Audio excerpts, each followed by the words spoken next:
हरे कृष्णा दोस्तों, मैं ब्रजवासी ऋचा आपका हार्दिक स्वागत करती हूँ अपने चैनल वैदिक विजडम में। आज हम बात करेंगे आषाढ़ शुक्ल एकादशी की, जिसे देवशयनी एकादशी, हरशयनी एकादशी और पद्मा एकादशी भी कहा जाता है। हिंदू धर्म में एकादशी का विशेष महत्व है। सभी एकादशियों में देवशयनी एकादशी को सबसे महत्वपूर्ण माना गया है, क्योंकि इस दिन से भगवान विष्णु 4 महीनों के लिए क्षीर सागर में शेषनाग की सैया पर योग निद्रा में चले जाते हैं।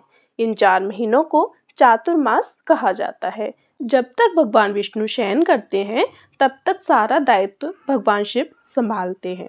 देवउठनी एकादशी पर भगवान विष्णु अपनी योग निद्रा से उठते हैं। चातुर्मास के दौरान कोई भी शुभ काम करना, जैसे विवाह, गृह प्रवेश, मुंडन आदि वर्जित माना जाता है।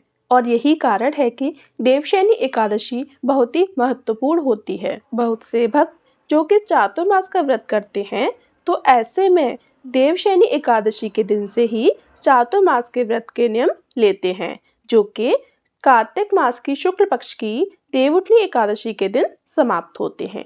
अच्छा, बहुत से भक्त ऐसे हैं जो चातुर्मास के व्रत का प्रारंभ देवशयनी एकादशी से करते हैं।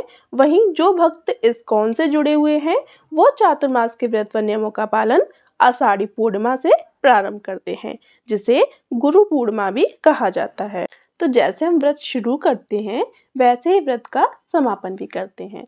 अगर एकादशी के दिन आप व्रत की शुरुआत कर रहे हैं, तो फिर एकादशी पर ही आपको व्रत का समापन करना होगा। और अगर आप आषाढ़ी पूर्णिमा तिथि से चातुर्मास व्रत की शुरुआत कर रहे हैं, तो कार्तिक पूर्णिमा पर चातुर्मास के व्रत का समापन होता है। चातुर्मास व्रत के नियम क्या होते हैं, पूजा विधि क्या होती है, ये सारी जानकारी मैं आपको आगे आने वाली वीडियो में दूंगी। लेकिन आज की वीडियो में आप जानेंगे साल 2025 में हरशयनी एकादशी कब है, एकादशी की तिथि कब प्रारंभ होगी, कब समाप्त हो रही है। अगर आप एकादशी का व्रत करते हैं, तो आपको व्रत किस दिन करना होगा, और व्रत खोलने का यानी कि व्रत के पारण का शुभ मुहूर्त क्या रहेगा।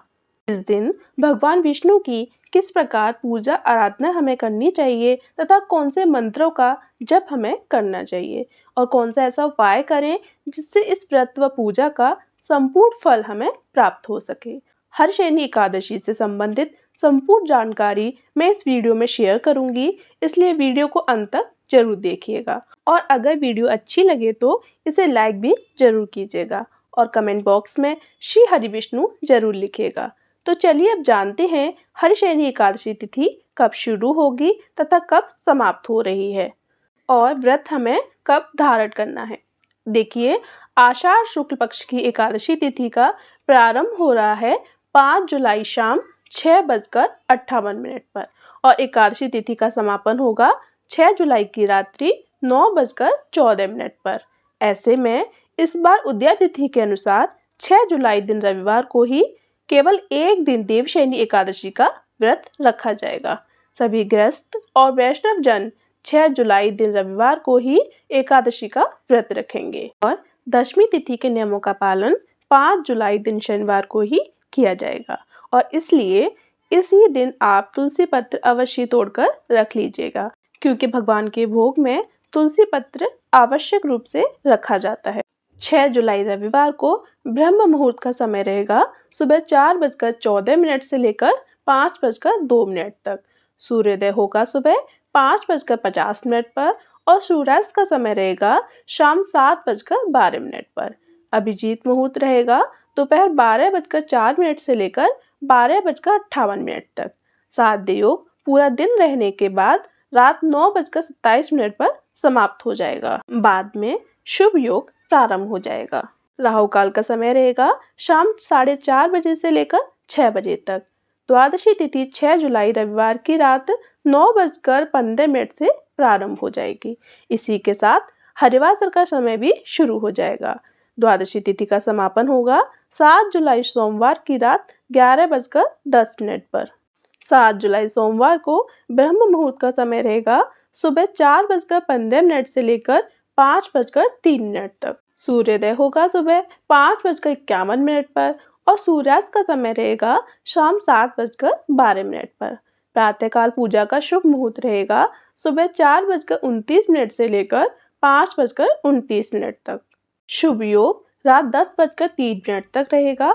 गोधूली मुहूर्त रहेगा शाम 7:21 से लेकर 7:42 तक। राहु काल का समय रहेगा सुबह 7:30 बजे से 9 बजे तक। जब तक हरिवासर का समय रहता है तब तक व्रत को नहीं खोला जाता है और हरिवासर इस बार 7 जुलाई सोमवार को सुबह 4 बजे तक समाप्त हो जाएगा। देवशयनी एकादशी व्रत का पारण का समय रहेगा 7 जुलाई सोमवार को सुबह 5:29 से लेकर 8:36 के बीच।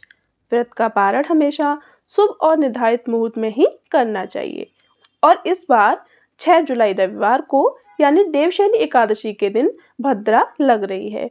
भद्रा का समय रहेगा सुबह 8:08 से लेकर रात 9:14 तक। लेकिन इस बार भद्रा का वास पाताल लोक में रहेगा, इसलिए धरती लोक पर भद्रा का कोई भी अशुभ प्रभाव नहीं होगा। आप पूजा पाठ आराम से कर सकते हैं। ये थी आज की वीडियो। यदि आपको अच्छी लगी हो तो वीडियो को लाइक करके चैनल को सब्सक्राइब जरूर कीजिएगा। और अगर आप जानना चाहते हैं कि सावन मास कब से शुरू हो रहा है, सावन मास में कुल कितने सोमवार पड़ेंगे व सावन मास में पड़ने वाले प्रमुख व्रत व त्योहारों के बारे में, तो इससे संबंधित वीडियो मेरे चैनल पर अपलोड हो चुकी है, तो उसे आप देख सकते हैं। आगे आने वाली वीडियो में आप जानेंगे कि चातुर्मास कब से शुरू होगा और कब समाप्त होगा, चातुर्मास के नियमों के बारे में भी मैं जल्द ही यह वीडियो आपके लिए लेकर आने वाली हूँ। अगर आप भी चातुर्मास के बारे में जानना चाहते हैं तो उस वीडियो को भी अवश्य देखिएगा। जय श्री कृष्णा दोस्तों।